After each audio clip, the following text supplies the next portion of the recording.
तो दोस्तों आपका मेरा डेली करंट अफेयर के सेशन में 6 जुलाई 2025 थ्रू एमसीक्यू। और ये इम्पोर्टेंट होगा आपका UPSC UPPCS SSC CGL bank state exam के लिए। तो चलिए स्टार्ट करते हैं।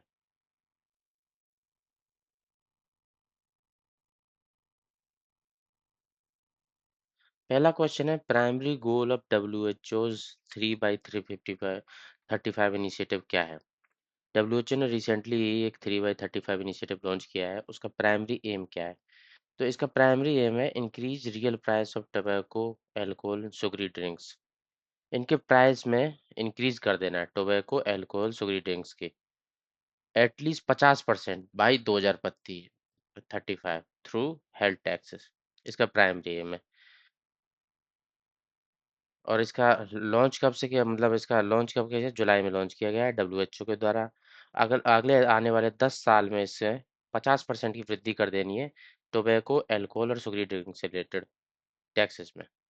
इसका पर्पस क्या होगा? इससे क्या होगा? रिड्यूस होगा हार्मफुल प्रोडक्ट की कंजप्शन और प्रिवेंट करेगा प्रीमेच्योर डेथ को। इससे रेवेन्यू भी जनरेट होगा। और स्ट्रेटेजी बेस पे, स्ट्रेटेजी क्या है इसकी? हेल्थ टैक्सेस के थ्रू। सेकंड एमसीक्यू है अपना, ओपीसीडब्ल्यू रीजनल मीटिंग कहाँ हुई है? Organisation for prevention of chemical weapons. तो इसकी मीटिंग कहाँ पे हुई है? 23rd ये हुई है अपना न्यू दिल्ली इंडिया में। और ये केमिकल वेपन कन्वेंशन है।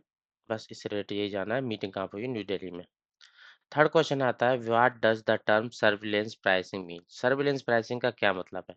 सर्विलेंस प्राइसिंग में क्या होता है कि जैसे भी हम किसी वेबसाइट पे जाते हैं तो हमारी हिस्ट्री बेसिस से हिस्ट्री वगैरह देख के वो प्राइस डिसाइड करते हैं। तो क्या होता है, डिफरेंट सेलर के लिए डिफरेंट प्राइस होते हैं। Using personal consumer data to set different prices for the same product. जैसे मैं एप्पल का फ़ोन यूज़ कर रहा हूँ, तो मे बी कोई मैं टिकट बुक कर रहा हूँ तो मेरे लिए कुछ डिफरेंट प्राइस होगी उस टिकट की, एयरलाइंस की। और आप अगर एंड्रॉयड का फ़ोन यूज़ कर रहे हो, कितना महंगा कितना सस्ता, उसके बेस पे आपके फ़ोन में अलग से प्राइस दिखाई देगी। तो ये क्या हो रहा है कि मेरा पर्सनल कंज्यूमर डेटा के बेस पे वो मेरे लिए डिफरेंट प्राइस सेट कर रहे हैं।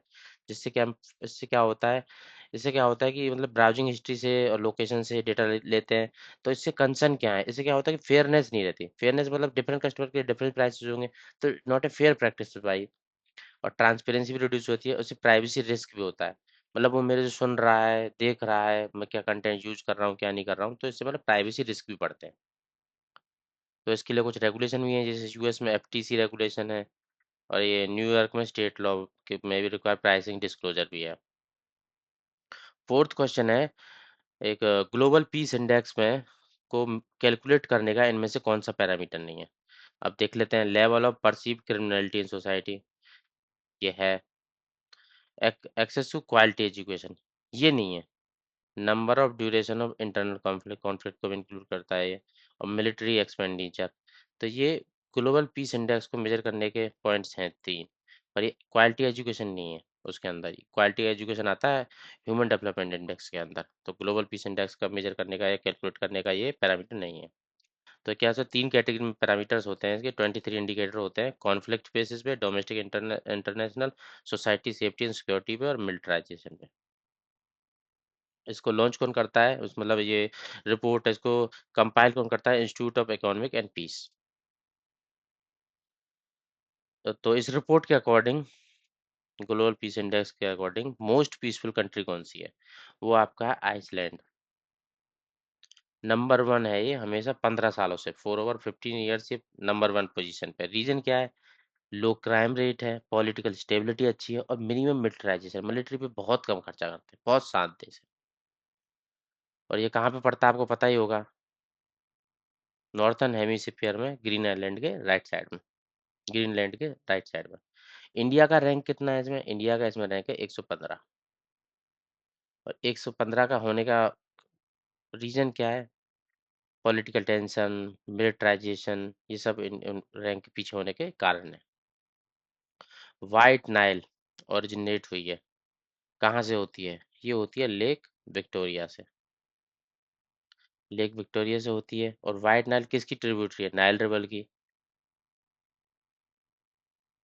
और इस ये व्हाइट नाइल मैंने क्वेश्चन क्यों इंक्लूड किया है यहाँ पे, अभी ब्लू नाइल पे जो गर्ड इथोपिया ने अपना एक डैम बनाया है लार्जेस्ट, जैसे सूडान और इजिप्ट को वाटर, मतलब जो वाटर का वॉल्यूम आता है उसको लेके प्रॉब्लम रेज, कंसर्न रेज किया है उन्होंने, तो उसको लेके मैंने क्वेश्चन व्हाइट नाइल को भी इंक्लूड किया है यहाँ पे। कौन सा वो इवेंट है, which event caused record breaking cold temperature in Chile and Argentina, south hemisphere में, साउथ अमेरिका के अंदर चाइल और अर्जेंटीना में recently ground record breaking cold temperature record किया गया है। इसका रीजन क्या है, इसका रीजन है जो पोलर एयर मास है अंटार्कटिका की तरह स्वेप हो गई है। इससे क्या मतलब क्या होता है कि जो ग्राउंड सरफेस एरिया पे जो होता है हाई प्रेशर जोन बन गया है, जिससे क्या होता है वहाँ का टेम्परेचर काफी ड्रॉप हो गया है, एंटी साइक्लोनिक फॉर्मेशंस हो गई हैं।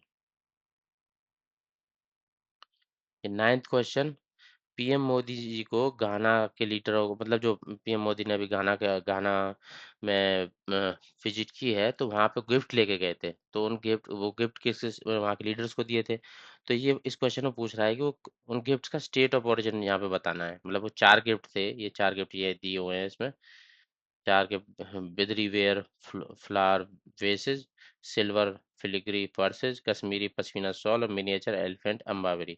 तो ये किस किस स्टेट से बिलोंग करते हैं, मतलब इनका स्टेट ऑफ ओरिजिन क्या है। तो स्टेट ऑफ ओरिजिन के बारे में बात कर लेते हैं। जो बिदरी वेयर फ्लावर वेस है वो कहाँ से, कर्नाटक से। ये क्या है, ये बिदार की स्पेशलिटी, बिदार रीजन है जो कर्नाटक में, वहां से जिंक और कॉपर का अलॉय है ये, विद सिल्वर इनले, ये कर्नाटक से बिलोंग करता है। और ये पर्स जो सिल्वर फिलिग्री पर्स है, ये ओडिशा रीजन में तराकसी आर्ट पे बेस्ड है। उसका कश्मीरी शॉल, ये वुल एम्ब्रॉयडरी है, कश्मीर से है। और मिनिएचर एलिफेंट अम्बावरी ये वेस्ट बंगाल से है। अब रिसेंटली यूएसए में one big beautiful act launch किया गया है, पास कर दिया गया है। तो इसका यूएसए में इंक्लूड किया गया है, तो इसका मतलब क्या फीचर्स क्या है इसके, कुछ क्या अच्छा है क्या बेकार है। इसमें क्या होता है कि मैसिव टैक्स कट किए गए हैं, और टैक्स कट करने के साथ साथ मतलब लोगों के पास पैसा आएगा, उसके साथ साथ कुछ सरकार ने जो स्पेंडिंग करती है ना वेलफेयर स्कीम पे, उनमें भी कट किया है। तो ये इसके मतलब मेजर जो फीचर्स है ना, ये दोनों, ये टैक्स में भी कट किया है और significant spending cuts on welfare programme. तो इसमें क्या होता है कि इतने ट्रिलियन डॉलर का टैक्स कट किया गया है। Also cuts to the Medicaid Medicare SNAP, defence पे इंक्रीज किया गया है, और जो अपना क्लीन एनर्जी पे जो इन्वेस्टमेंट करते हैं उस पर रोल बैक किया है। मतलब उसको क्या हो रहा है कि अब उसमें डिक्रीज करेंगे कटिंग।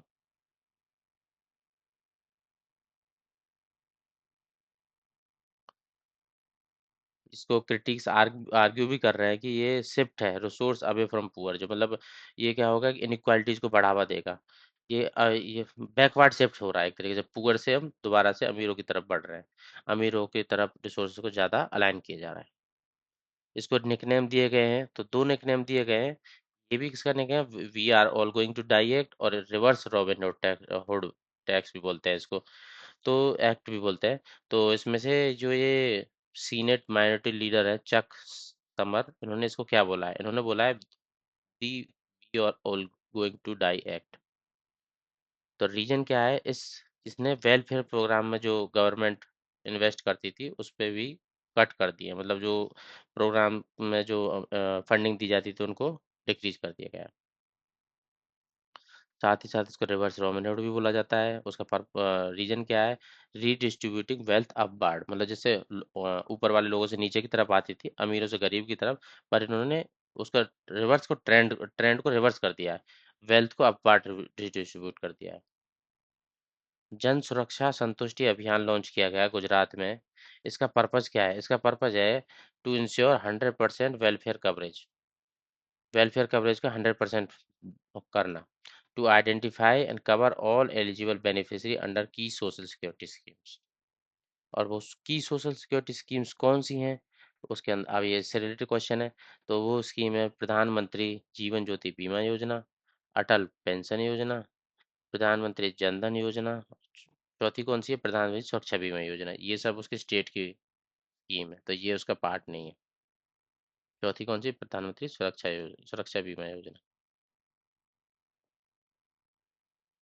रिसेंटली हिंदी लैंग्वेज का कोर्स लॉन्च किया है इंडिया के साथ कोलैबोरेट करके। किस कंट्री ने वो किया है? श्रीलंका ने। तो इससे क्या होगा, मिलिट्री और सिविलियन सिटीजन्स के लिए अवेलेबल है ये कोर्स। तो रिप्रेजेंट सिग्निफिकेंट स्टेप किसमें? एजुकेशनल और कल्चरल कोऑपरेशन में इंडिया और श्रीलंका के बीच। करण प्रयाग ऋषिकेश करण प्रयाग रेल प्रोजेक्ट का एक माइलस्टोन अचीव किया है अभी रिसेंटली। तो वो क्या माइलस्टोन है? इसने क्या किया है कि इंडिया की लॉन्गेस्ट रेल टनल बन गई है, 14,557 किलोमीटर लॉन्ग। देवप्रयाग और जनासू रीजन को ये कनेक्ट करती है, और ये उत्तराखंड के अंदर है। देवप्रयाग आपको पता ही होगा कहाँ पे, उत्तराखंड के अंदर है इसको। ये broad gauge based rail line है, और इसको आरबीए ने, रेल विकास निगम लिमिटेड ने बनाया है उत्तराखंड में। और उसके साथ साथ ये क्या होगा कि ये this will pave the way for faster pilgrim and tourism connectivity. That was all from my side for today's lecture. Thank you all. Subscribe if you like my content. Thank you.